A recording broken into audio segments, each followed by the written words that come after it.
Hi there, Serial Trader here. Let's just do a little update on Bitcoin. So, I've been able to get an average price in the 8400s, and that's certainly below where we're currently trading. Now, what I've done here is I've moved my stop up. I know initially I said, have your stop below that 64.25.10 low here on Bitfinex. But just to kind of protect the trade. So if we really do have a bottom in place, which I'm certainly not confident of just yet, and we're maybe working, I don't know, go to the hourly chart here.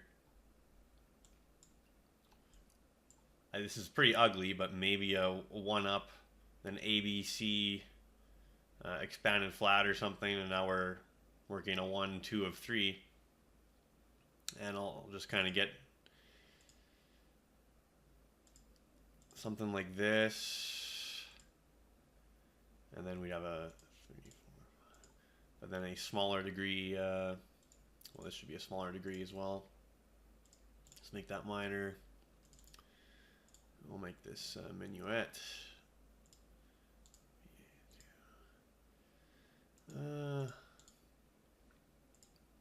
Something like this. Okay. If we're working something like this, then we really have no business going below, somewhere in this range here. So what I've done, I've moved my stop to 8,500, okay, and that locks in a certain amount of profit. Nothing enormous, but it protects the trade, and then it'll get me out if this thing goes down one more time. And well, hang on. So I've shown you kind of a short-term bullish scenario here, and I'm not overly confident in it, so let me just get rid of this stuff here. Get rid of the labels. So what I've done is I've drawn this parallel trend channel, and we'll go back to that 4-hour. Okay, there we go.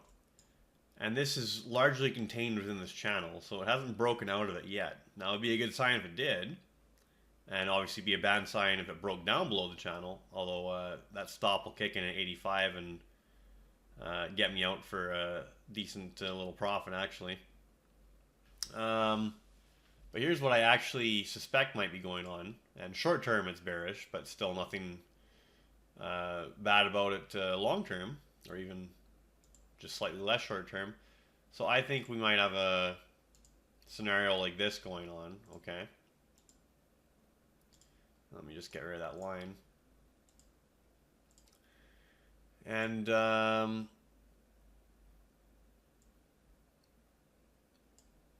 so we have this expanded flat wave 2, okay, and this would be the impulse wave, 5 waves down for wave C of 2.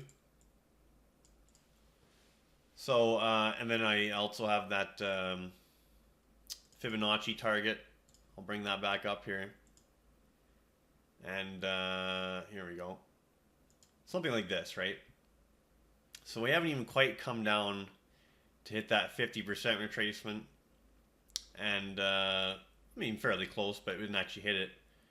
So it's still possible to come down to get in between this 50 or 618 retracement, or even hit the 618, which would also happen to be this previous support level, which is also a smaller fourth wave, which often provides an attractive target for these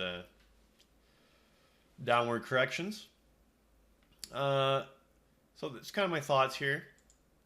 Certainly could have a bottom in place here at 8204, but not overly confident. So because of that, I'm willing to stay in the trade, but certainly now that I'm able to do so, I've moved my stop up to 85, which is above break even, well above break even. So now you just have a free trade, and if it really just breaks out and starts getting going, great, then you're loving it. If you get stopped out at no harm done to you, and it comes down and one more wave down, and we get somewhere, you know, in the high sevens here, around 8, something like that, then you might take another stab and buy in again. That's kind of what I'm thinking here. So I just thought I'd let you know what I'm thinking here, and just gotta be patient. Sometimes these little short-term nuances can bounce you out of a good trade if you're not careful, but I think the way I've done it, it's quite reasonable. And well, let's say you just came down and stopped me on 85 and then quickly broke out of this channel. Well, you know, I just have to swallow that and look for another entry. I'd certainly like to see it get above that 95, which is this proposed wave 2 of C of 2, okay? And it also just happens to be a conventional resistance level at that. So we'll keep an eye on it. Still in the trade for now. A little cautious here just because this looks like a corrective 3-wave advance. And another thing, so for this to negate being a little 4th wave, it would have to overlap with this 1 wave, and that would come in at 89.80. So if we get above 89.80, then that gets rid of this 4th wave scenario, and then now we might actually have a bottom in place. But still in for now. Just thought I'd update you, just so you can do your own due diligence. If you're already in a trade, hopefully this helps you manage your risk. Alright, Serial Trader signing off.